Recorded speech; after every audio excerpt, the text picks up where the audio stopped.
In today's video, I want to ask people to please, please, please investigate Islam in a fair way, right? Don't judge Islam on what Muslims do.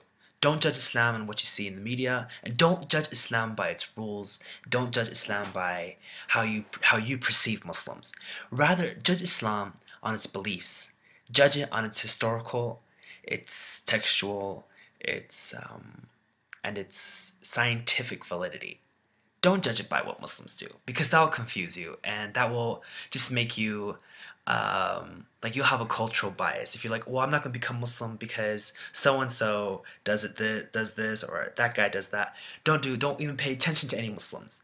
Pay attention to what the Quran says and what the Sunnah of Muhammad sallallahu alaihi wasallam. The Sunnah, by the way, is like compilation of things the Prophet Muhammad did and said. So we ask you to judge Islam based on what we believe and judge it on whether or not it's a plausible reality instead of does it say alcohol is forbidden or does it say pork is forbidden or these sort of things. So please judge Islam on what we believe in and check it for facts, check it for reality. Don't check it for like things that your culture disagrees with it on.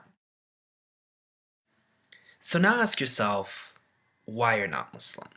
You're going to find that you're probably not Muslim because of some sort of cultural bias that you have against Muslims. And it may be something very, very innocent, like, oh, I couldn't cover, or I couldn't stop eating the flesh of swine, or I couldn't stop drinking, or I can't break up with my girlfriend. Like, you'll have probably this sort of, the most likely, I'm not saying all of you probably do, but the person questioning himself will probably have this sort of answer. But we're asking you to set aside the things that are forbidden and the things that you have to do as a Muslim. We want you to think about, is Islam a reality? Is it the truth? Is it plausible? Right?